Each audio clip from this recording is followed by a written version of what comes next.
नमस्कार दोस्तों। दोस्तों आज जिस स्टॉक की चर्चा मैं आपके सामने करने वाला हूँ, उस स्टॉक का नाम है आवास फाइनेंसर लिमिटेड।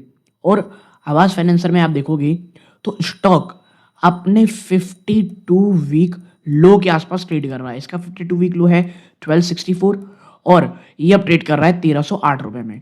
और 1300 का साफ साफ दिख रहा है, एक बड़ा साइकोलॉजिकल सपोर्ट यहाँ साफ है। अब यहाँ पे आवास फाइनेंसर के ऊपर जब मैंने लास्ट टाइम वीडियो बनाया था और वो बहुत समय पहले था, उस समय भी स्टॉक अपने 52 वीक लो में ट्रेड कर रहा था। वहाँ से काफ़ी अच्छी रैली दिखाया था और अब वापस से 52 वीक लो में ये ट्रेड कर रहा है। अब सवाल वापस से वही ज़्यादा है कि भाई आने वाले टाइम में क्या हाल-चाल हैं, क्वार्टर 3 के नंबर कैसे रहे हैं, एनपीएस के क्या हैं और वो कौन-सी आप कह सकते हैं टेलविंड है और वो कौन-सी हेडविंड है जो एज़ अ इन्वेस्टर आपको ट्रैक करती करती रहनी है। ठीक है? तो इन तमाम चीज़ों में चर्चा करेंगे। याद रखिएगा, प्योरली ये वीडियो एजुकेशनल पर्पज़ के लिए है।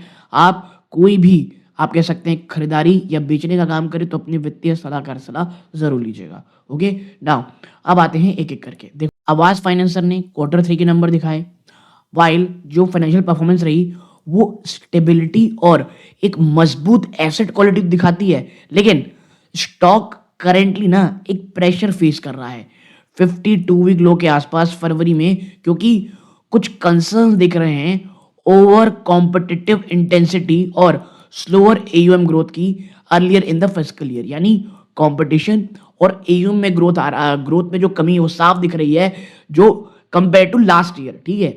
नाउ अब आते हैं कि एक्चुअल नंबर क्या थे। तो देखिए,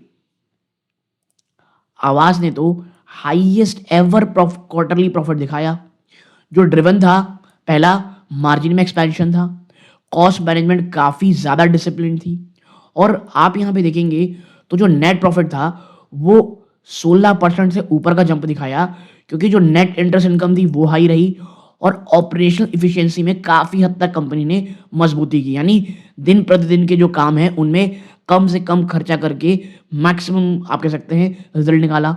एनआईआई में 18% ज़्यादा का जंप था, क्योंकि हेल्थ स्प्रेड्स के कारण।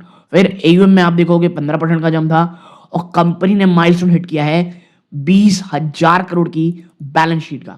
ओके, नाउ अब आगे बढ़ेंगे हम और बात कर लेते हैं डिसबर्समेंट कैसी थी।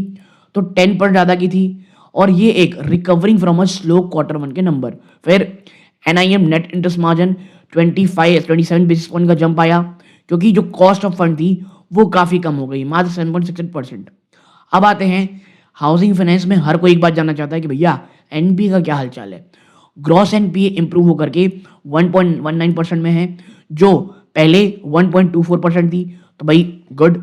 फिर डे पास ड्यू वो कितना है, इंप्रूव होकर के 3.80 रहा और रिमेनिंग भी काफ़ी अच्छे हैं। 5% जो इनका थ्रेशोल्ड रहता है कि भैया 5% से ऊपर नहीं जाना चाहिए, वो अच्छा है।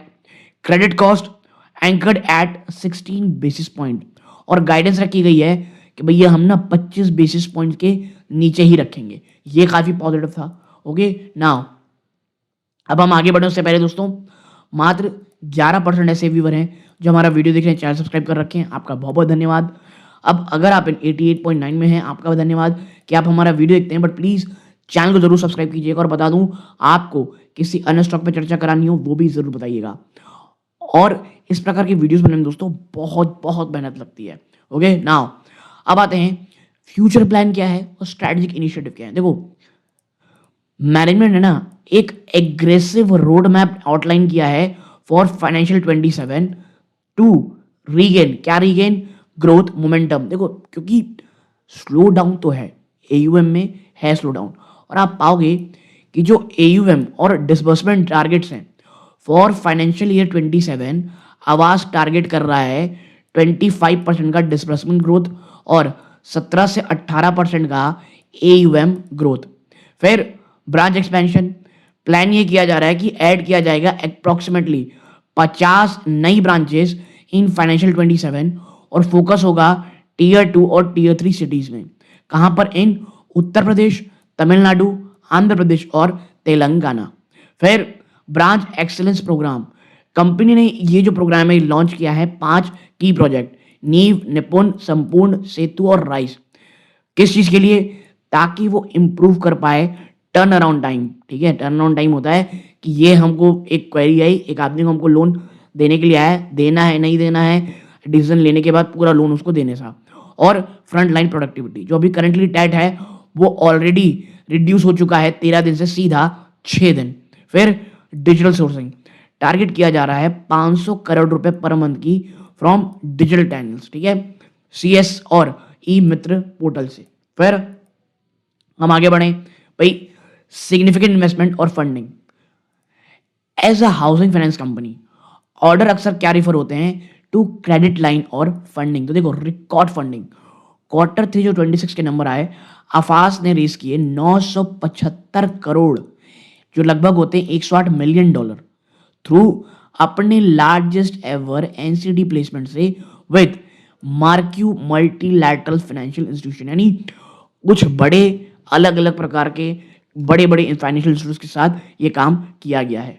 फिर दोस्तों हमारा यूज ऑफ फंड्स, देखो दीज फंड ना are earmark for affordable housing, ठीक है, फॉर किन किन के लिए, ईडब्ल्यूएस इकोनॉमिकली बैकवर्ड, फिर एलआईजी सेगमेंट के लिए, विमेन होम ओनरशिप के लिए और ग्रीन सर्टिफाइड हाउसिंग के लिए, ठीक है, यानी वो हाउस वो घर आप कह सकते हो जो ग्रीन एनर्जी का इस्तेमाल करते हैं लगभग उस प्रकार के, और जो एनवायरमेंटली जो फेवरेबल चीज़ें रहती हैं उन तमाम चीज़ों का यूज़ किया जा रहा है। उनके कुछ क्राइटेरिया रहते हैं किसी एक घर को अगर आपको ग्रीन सर्टिफाई करना है तो, ठीक है। नाउ अब इन्वेस्टर्स को क्या क्या चीज़ें जो देखनी है, पहला कॉम्पिटिटिव इंटेंसिटी, और मुझे ऐसा लगता है ये चीज़ सबसे बड़ी प्रॉब्लम है।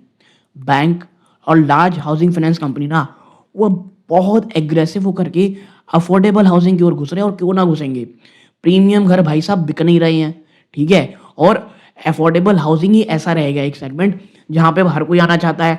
और मेरा हमेशा कहना है जहाँ बिजनेस होगा वहाँ हर कोई आएगा, उसमें वो नहीं देखा जाए कि हाउसिंग फाइनेंस कंपनी है, छोटा बैंक है, बड़ा बैंक है, और ये ना कहीं आवास के प्राइसिंग को कहीं ना कहीं प्रेशर प्राइप करेगा। फिर एक चीज़ है वो है रिटर्न ऑन इक्विटी, वो लगभग 14.3% में है, और ये रिस्पेक्टेबल आप कह सकते हो, लेकिन इनके जो बहुत सारी अन्य कंपनियां हैं जो लगभग 17 से 18 रेंज में हैं उनसे ये कम है। तो इन्वेस्टर्स को ये ज़रूर देखना पड़ेगा कि कंपनी जो एक बहुत बड़ा टेक ट्रांसफॉर्मेशन कर रही है प्रोजेक्ट आरोहण के तहत, क्या ये आरओई को बूस्ट करता है या नहीं करता है, इतने सारे इन्वेस्टमेंट कहीं फालतू ना चले जाएं। फिर है स्प्रेड्स, मैनेजमेंट गाइड करती है एक बहुत ही सस्टेनेबल स्प्रेड लगभग 5.25% का, तो कोई भी डिप ना 5% नीचे आपको देखना है। अब वो किसी कारण भी हो सकता है, भाई कॉस्ट ऑफ फंड हो गया ज़्यादा, या जिस प्रकार का यील्ड हम चाह रहे थे, रिटर्न चाह रहे थे, वो नहीं दिया, ये एक बड़ा रेड फ्लैग होगा, और उसका तुरंत असर आपको इसके स्टॉक प्राइस में दिखेगा। फिर जियोग्राफिकल कंसोलिडेशन, देखो यार बंधन बैंक ने हमें कुछ सिखाया है, वो एक ही चीज़ सिखाई है कि कॉन्सेंट्रेशन होना कितना डेंजरस हो सकता है।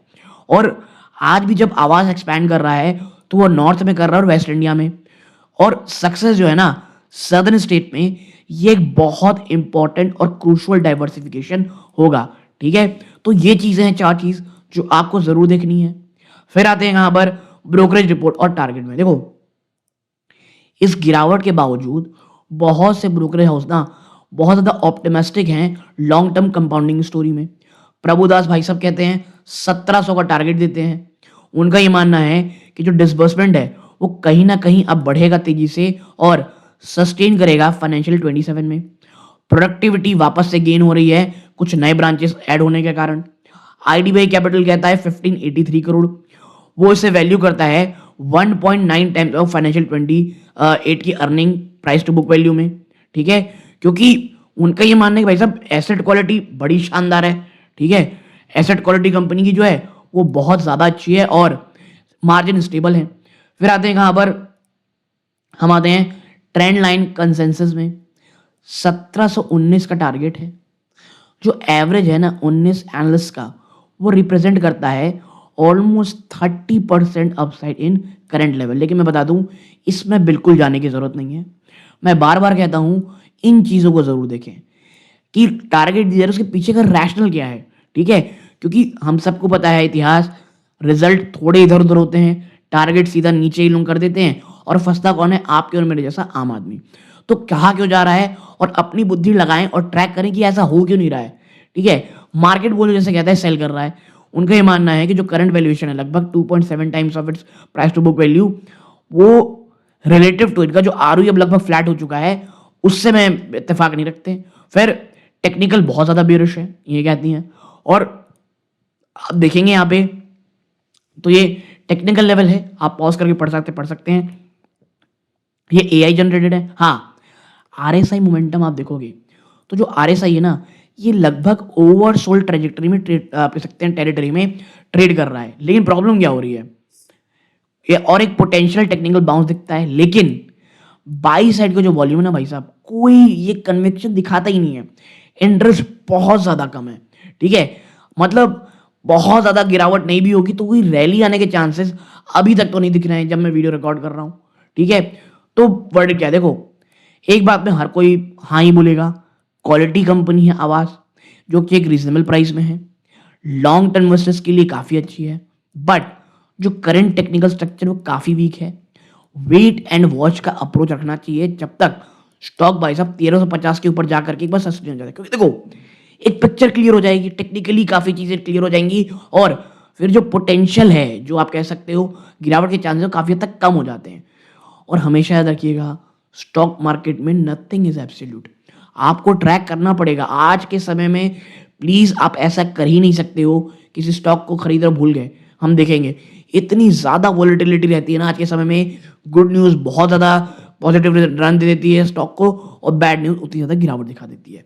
ओके, तो ये चीजें आपके साथ शेयर करनी थी। वीडियो अच्छा लगा और लाइक करके चैनल सब्सक्राइब जरूर कीजिएगा। ये सूर्यकांत है, जय।